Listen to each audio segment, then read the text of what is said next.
আমার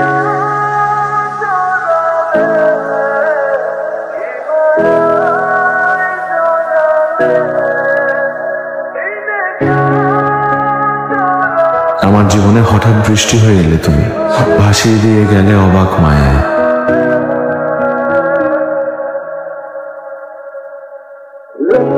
আরে এই জন্মদাগটা আমার মেঘবালিকার হাতেও ছিল না?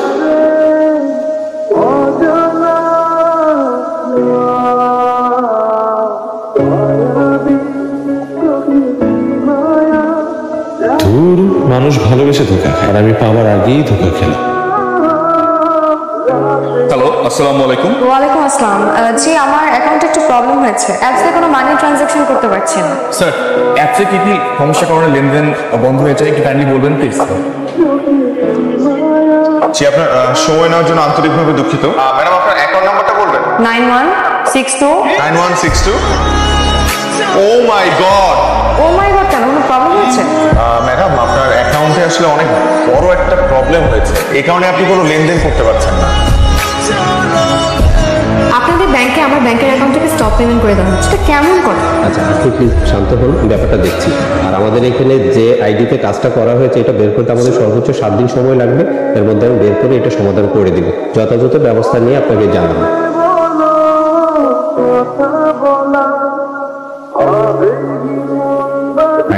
প্লিজ বসুন না, বলেন না আপনাকে কিভাবে সাহায্য করতে পারি? আপনার সম্পর্কে ইনফরমেশন দিয়ে। আমি এই এজেন্সিতে একজন সিনিয়র কনসালটেন্ট হিসেবে আছি। ও, এটা ট্রাভেল এজেন্সি নাকি?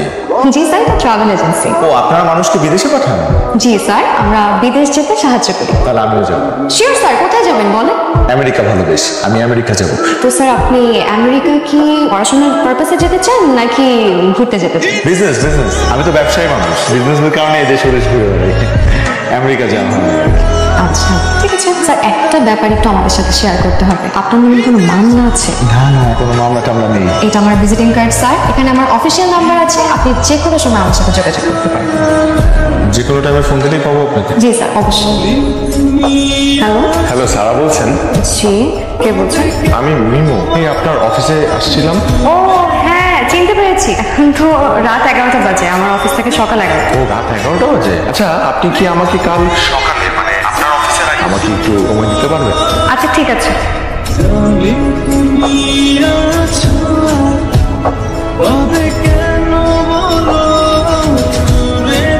হ্যালো, কি করছেন? কিছু না, একটা বই বের করলাম পড়ার জন্য। আজকে দিনটা অনেক সুন্দর ছিল। আপনি যদি চান আমি আপনাকে প্রতিদিন এমন সুন্দর দিন উপহার দিতে পারি। কিন্তু আসল কাজ ভুলে গেলে হবে না, আমেরিকা যেতে হবে না? ও হ্যাঁ, আচ্ছা, ব্যাংক স্টেটমেন্ট নিয়ে না একটা বড় ধরনের ঝামেলা হয়েছে। আপনার সাথে এই বিষয়ে একটু গুরুত্বপূর্ণ কথা আছে আমার। হ্যাঁ, তো বলেন, এখনই ফোনে বলেন। না, ফোনে এটা বলা যাবে না। কি কালকে আমাকে একটু সময় দিতে পারেন? কাল তো আমার অফিস আছে সকালে। তাহলে অফিসের পরে? আচ্ছা ঠিক আছে। রমজান আলী খান, আপনার নাম রমজান আলী খান? না, এটা তো আমার তালইর নাম। তালয়ের ব্যাংক স্টেটমেন্ট দিয়ে আপনি বিদেশ যাবেন বিজনেস করতে? হ্যাঁ। এভাবে তো হবে না, আপনার ব্যাংক স্টেটমেন্ট লাগবে। আমারটাই লাগবে?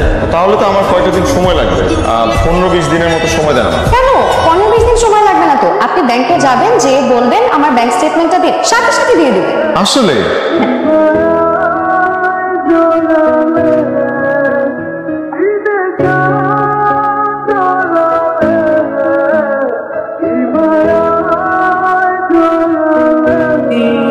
আচ্ছা, আজকে হঠাৎ সাদা করে আসতে বললেন যে? না, আপনাকে কখনো সাদা পড়তে দেখিনি তো, তাই ভাবলাম আজকে শুক্রবার ছুটির দিন, আপনারও অফিস ছুটি, আমার অফিস ছুটি, তো বাসায় বসে না থেকে স্পেশাল মানুষটার সাথে সময় কাটাই।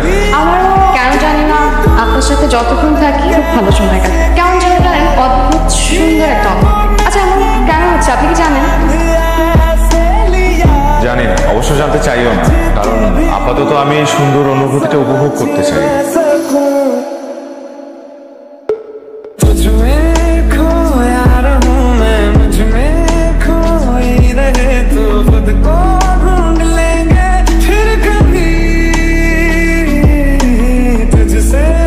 আপনি এত কিছু আমার জন্য করেছেন, thank you you so much. আমি না সত্যি অনেক খুশি হয়েছি। আমি আসলে আপনাকে কিছু কথা বলতে চাই, যে কারণে এত আয়োজন। দেখুন, দোষটা পুরোপুরি আমার না, এখানে আপনারও দোষ আছে। সেদিন ফ্লাইওভারের নিচে বৃষ্টিতে আটকে পড়ে আপনি যখন আমার পাশে এসে দাঁড়ালেন, তখনও সব ঠিকঠাক ছিল। দেখো, বৃষ্টির পানি মুছতে মুছতে মাথা থেকে যখন হেলমেটটা খুললেন, তখনই সব ঝামেলা পেকে গেল। আপনার স্নিগ্ধতা, আপনার মুখের হাসি, আপনার মায়া ভরা চোখ, আমি এসব কিছুতে আটকে গেলাম। তো কিন্তু ঝামেলাটা কোথায়? ঝামেলা তো এরপরে লেগে গেল। ওই দিনের পর আমি আপনাকে অনেক জায়গায় খুঁজেছি, অনেক হাস্যকর ভাবে খুঁজেছি, কিন্তু কোথাও খুঁজে পাইনি। এরপর হুট করে আপনি আমার ব্যাংকের হেল্প সেন্টারে ফোন দিলেন। সেদিন কলে আপনার ডিটেল নেওয়ার পর যখন দেখতে পেলাম মানুষটা সত্যিই আপনি, তখন আমার মনে হয়েছে জীবনে প্রথমবার আমি মেঘ না চাইতে বৃষ্টি খুঁজে পেলাম। এই কারণে ইচ্ছে করে আমি আপনার অ্যাকাউন্টে নো স্টপ পেমেন্ট করে দিলাম এবং আপনাকে আমার ব্রাঞ্চে নিয়ে আসলাম। প্লিজ, আপনি আমাকে ভুল বুঝবেন না, আমি পরিস্থিতির শিকার হয়ে এই কাজগুলো করেছি। তার মানে আপনি এতদিন আমার সাথে মিথ্যা অভিনয় করেছেন? হ্যাঁ, আমি মিথ্যা বলেছি, এটা ঠিক, কিন্তু কিন্তু কি আর কিছু বলার আছে আপনার? নিজের উপর ঘৃণা হচ্ছে। আমি এত বোকা, আপনার এই মন ঘুরানো কথা আর কাজ থেকে আমি সত্যি সত্যি ভেবে ফেলেছিলাম যে আপনি আমাকে সত্যি তোমাকে আপনি আমার সাথে আরে একটা কথা বলবেন না। আমি আপনার এই চেহারাটা আর কোনোদিন আমার সামনে দেখতে চাই না। आँखें ये कहती है तू सामने मेरे रहना, एक तू ही यार मेरा, मुझको क्या दुनिया से लेना। এটা কি? যেটার জন্য আপনি আমার সাথে এতদিন মিশেছেন, নো অবজেকশন স্টেটমেন্ট। কিন্তু এটার এখন আর কোনো কাজ নেই, আমি জবটা ছেড়ে দিয়েছি। কেন? যে শহরে আমার জীবনে আপনার কোনো অস্তিত্ব নেই, সে শহরে আমার নিঃশ্বাস নেওয়াটা খুব কঠিন হয়ে দাঁড়াবে। আপনি পারলে প্লিজ আমাদের মাফ করে দিন। আমি আর যদি না করি? তাহলে বাকিটা জীবনে এই অপরাধ বোধ নিয়েই কাটিয়ে দেবো। আচ্ছা, আপনার কি মনে হয় আমি যদি আপনাকে ক্ষমা না করতাম আমি আপনার সামনে এসে দাঁড়াতাম? আমি জানি আপনি আমাকে ভালোবাসেন, চাকরিটা আপনার জন্য অনেক জরুরি। সুতরাং স্টেটমেন্টটা নিয়ে বসের কাছে যে সরি বলুন এবং সব সলভ করে ফেলুন।